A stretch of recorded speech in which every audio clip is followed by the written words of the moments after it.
हमने अपनी पिछली वीडियो में पढ़ा था नाउन एंड वर्ब एग्रीमेंट या सब्जेक्ट एंड वर्ब एग्रीमेंट के रूल्स।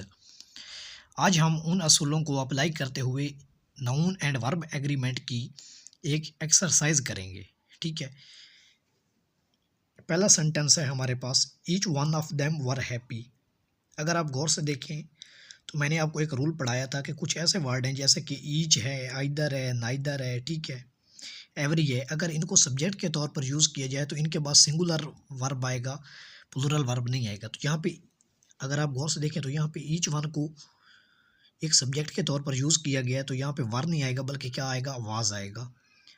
सेकंड सेंटेंस है हमारे पास, none of us like the idea. अगर गौर से देखें आप तो यहाँ पे नन है, नन को सब्जेक्ट के तौर पर यूज़ किया गया है। और ये भी वही रूल है कि कुछ ऐसे अल्फाज हैं जिनको अगर सब्जेक्ट के तौर पर यूज़ किया जाए, आइदर, नाइदर, नन, ठीक है, एवरी, तो ये सिंगुलर वर्ब अटेन करते हैं।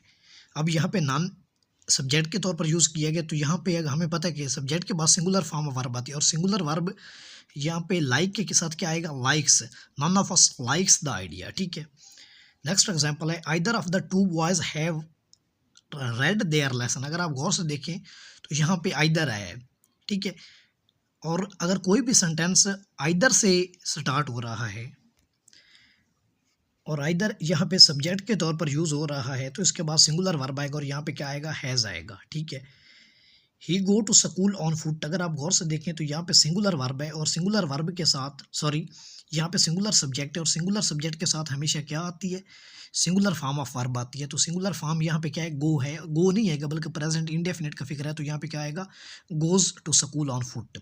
Aslam and Arshad feels happy today. अगर आप गौर से देखें तो यहाँ पे दो सिंगुलर सब्जेक्ट हैं, एंड से जुड़े हैं। हमने पढ़ा है रूल कि अगर दो सिंगुलर सब्जेक्ट एंड से जुड़े हैं, ठीक है, तो उनके बाद प्लूरल फॉर्म ऑफ वर्ब आएगी, तो यहाँ पे फील आएगा ना कि फील्स आएगा। अगर यहाँ पे असलम होता तो उसके लिए फील्स ठीक था, सिंगुलर था तो सिंगुलर के लिए फील्स ठीक होता है प्रेजेंट इंडेफिनिट में।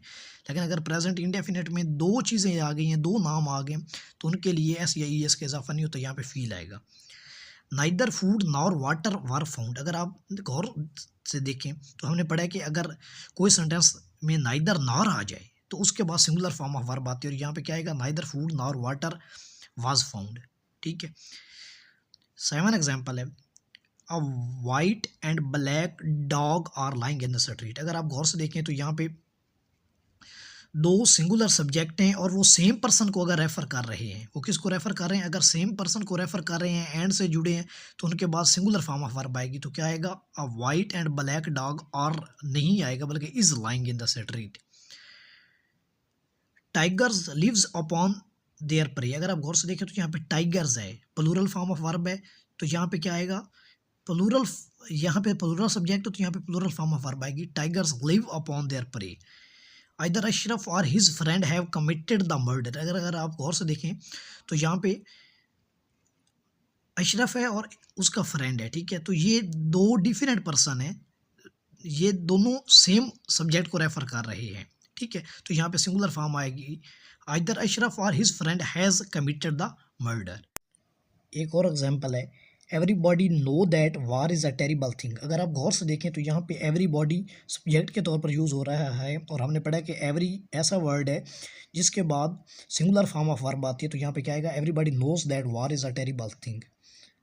ठीक है, ये एक और सेंटेंस है, the headmaster as well as the boys are in the playground. अगर आप गौर से देखें तो यहाँ पे हमने पढ़ा कि अगर कोई सेंटेंस विद या एज, विल एज के साथ जुड़ा है और उसमें दो सब्जेक्ट है, तो जो वर्ब है वो किसको फॉलो करेगा, फर्स्ट पर्सन को फॉलो करेगा। यहाँ पे हेडमास्टर, तो यहाँ पे आएगा is in the play ground.